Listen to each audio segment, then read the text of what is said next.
Jaya Radha Madhava Punya Bihari.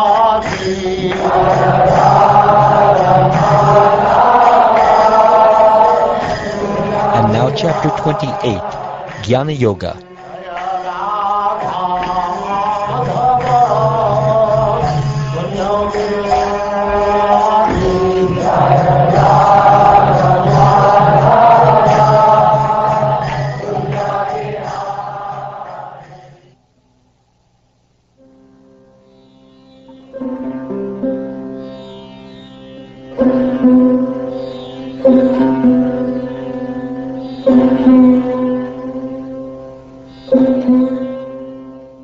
The Supreme Personality of Godhead said, "One should neither praise nor criticize the conditioned nature and activities of other persons. Rather, one should see this world as simply the combination of material nature and the enjoying souls, all based on the one absolute truth. Whoever indulges in praising or criticizing the qualities and behavior of others will quickly become deviated from his own best interest by his entanglement in illusory dualities. Just as the embodied spirit soul loses external consciousness when his senses are overcome by the illusion of dreaming or the death-like state of deep sleep, a person experiencing material duality must encounter illusion and death. That which is expressed by material words or meditated upon by the material mind is not ultimate truth. What, therefore, is actually good or bad within this insubstantial world of duality, and how can the extent of such good and bad be measured? Although shadows, echoes, and mirages are only illusory reflections of real things, such reflections do cause a semblance of meaningful or comprehensible perception. In the same way, although the identification of the conditioned soul with the material body, mind, and ego is illusory, this identification generates fear within him even up to the moment of death. The Supersoul alone is the ultimate controller and creator of this world, and thus he alone is also the created. Similarly, the soul of all existence himself both maintains and is maintained, withdraws and is withdrawn. No other entity can be properly ascertained as separate from him, the Supreme Soul, who nonetheless is distinct from everything and everyone else. The appearance of the threefold material nature, which is perceived within him, has no actual basis. Rather, you should understand that this material nature, composed of the three modes, is simply the product of his illusory potency. One who has properly understood the process of becoming firmly fixed in theoretical and realized knowledge, as described herein by me, does not indulge in material criticism or praise. Like the sun, he wanders freely throughout this world. By direct perception, logical deduction, scriptural testimony, and personal realization, one should know that this world has a beginning and an end, and so is not the ultimate reality. Thus one should live in this world without attachment.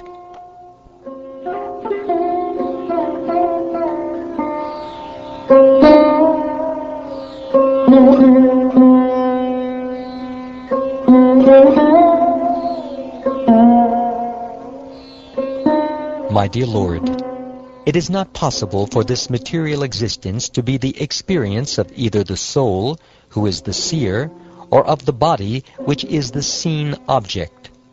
On the one hand, the spirit soul is innately endowed with perfect knowledge, and on the other hand, the material body is not a conscious living entity. To whom, then, does this experience of material existence pertain? The spirit soul is inexhaustible, transcendental, pure, self-luminous, and never covered by anything material. It is like fire. But the non-living material body, like firewood, is dull and unaware. So in this world, Who is it that actually undergoes the experience of material life? O Uddhava, as long as the foolish spirit soul remains attracted to the material body, senses, and vital force, his material existence continues to flourish, although it is ultimately meaningless. Actually, the living entity is transcendental to material existence. But because of his mentality of lording it over material nature, his material existential condition does not cease, and just as in a dream, he is affected by all sorts of disadvantages. Although while dreaming a person experiences many undesirable things, upon awakening he is no longer confused by the dream experiences. Lamentation, elation, fear, anger, greed, confusion, and hankering, as well as birth and death, are experiences of the false ego and not of the pure soul. The living entity who falsely identifies with his body, senses, life, air, and mind, and who dwells within these coverings, assumes the form of his own materially conditioned qualities and work. He is designated variously in relation to the total material energy, and thus, under the strict control of supreme time, he is forced to run here and there within material existence. Although the false ego has no factual basis, it is perceived in many forms, as the functions of the mind, speech, life, air, and bodily faculties. But with the sword of transcendental knowledge, sharpened by worship of a bona fide spiritual master, a sober sage will cut off this false identification and live in this world free from all material attachment. Real spiritual knowledge is based on the discrimination of spirit from matter, and it is cultivated by scriptural evidence, austerity, direct perception, reception of the Puranas, historical narrations, and logical inference.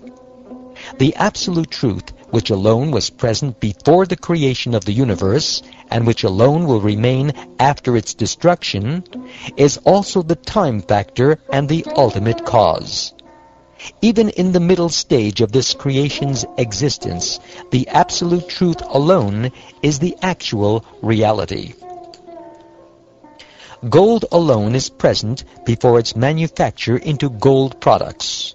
The gold alone remains after the product's destruction, and the gold alone is the essential reality while it is being utilized under various designations. Similarly, I alone exist before the creation of this universe, after its destruction, and during its maintenance. The material mind manifests in three phases of consciousness: wakefulness, sleep, and deep sleep, which are products of the three modes of nature. The mind further appears in three different roles: the perceiver, the perceived, and the regulator of perception. Thus the mind is manifested variously throughout these threefold designations. But it is the fourth factor, existing separately from all this, that alone constitutes the absolute truth.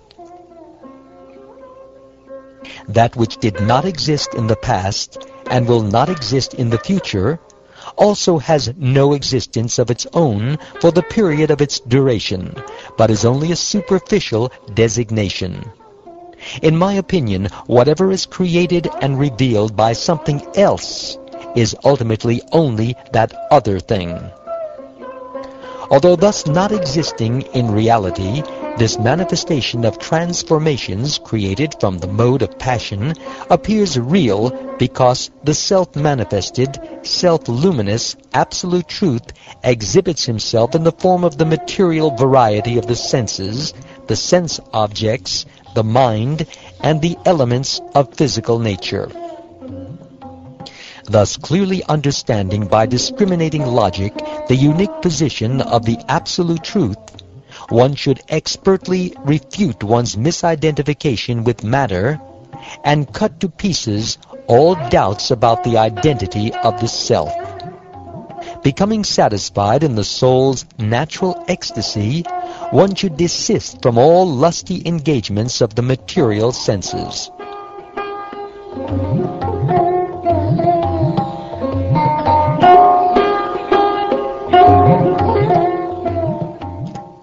The material body made of earth is not the true self, nor are the senses, their presiding demigods, or the air of life, nor is the external air, water, or fire, or one's mind. All these are simply matter.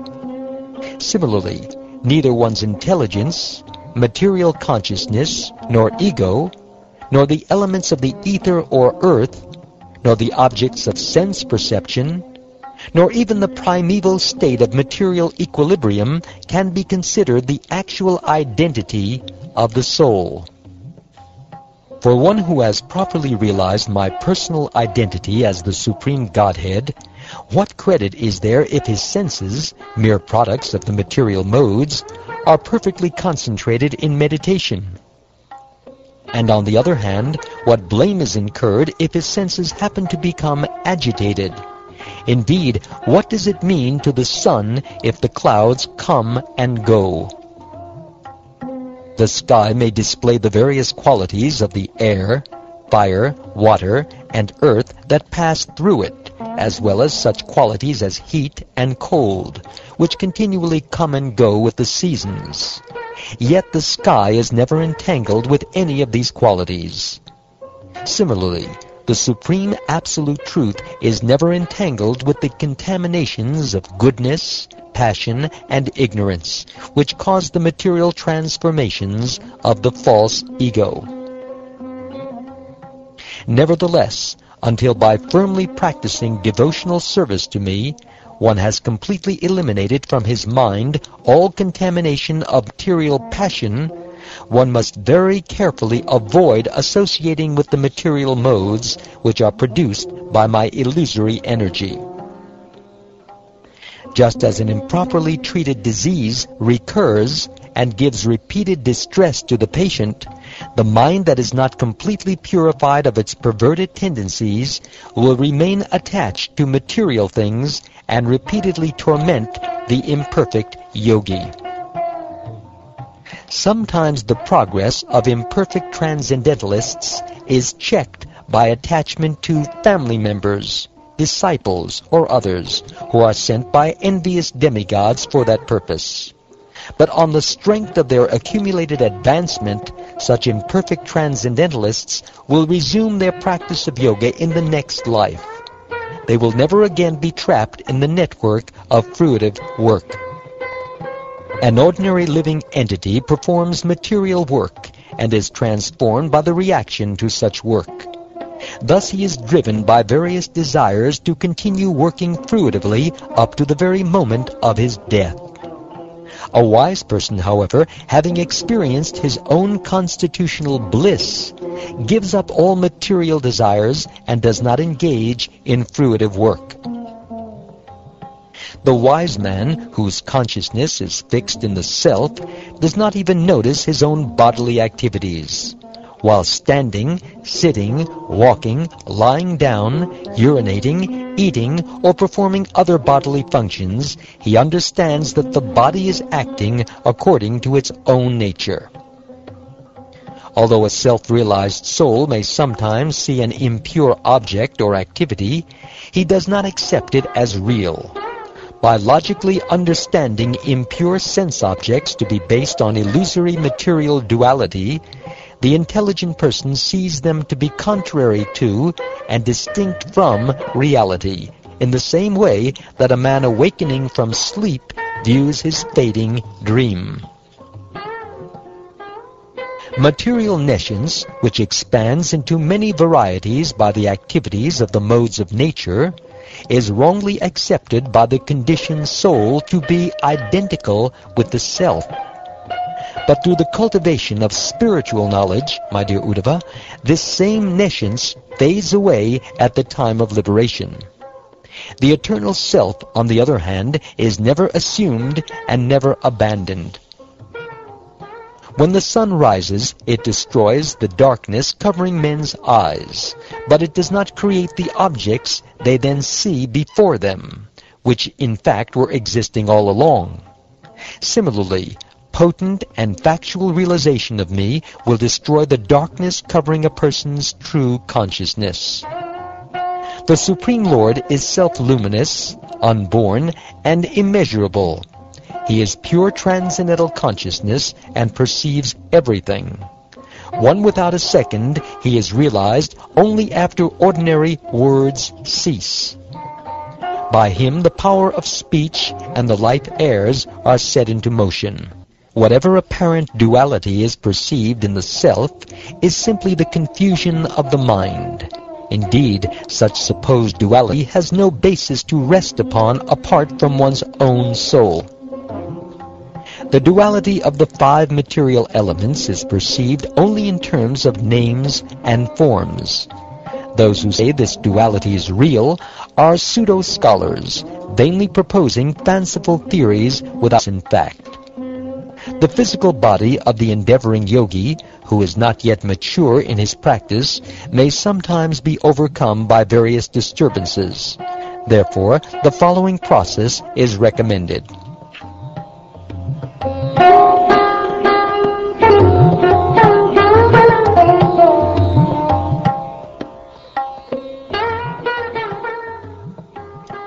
Some of these obstructions may be counteracted by yogic meditation or by sitting postures, practiced together with concentration on controlled breathing, and others may be counteracted by special austerities, mantras, or medicinal herbs.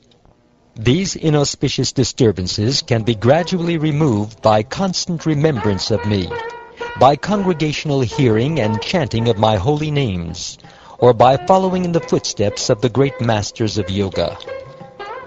By various methods, some yogis free the body from disease and old age and keep it perpetually youthful. Thus they engage in yoga for the purpose of achieving material mystic perfections. This mystic bodily perfection is not valued very highly by those expert in transcendental knowledge.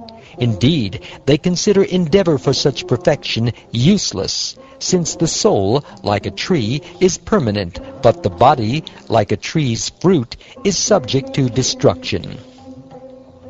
Although the physical body may be improved by various processes of yoga, an intelligent person who has dedicated his life to me does not place his faith in the prospect of perfecting his physical body through yoga, and in fact he gives up such procedures. The yogi who has taken shelter of me remains free from hankering because he experiences the happiness of the soul within.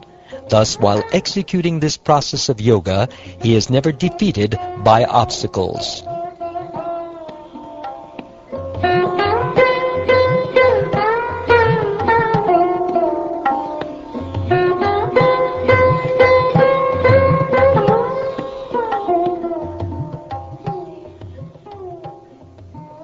Thus ends the 28th chapter of the 11th canto of the Srimad Bhagavatam, entitled Jnana Yoga.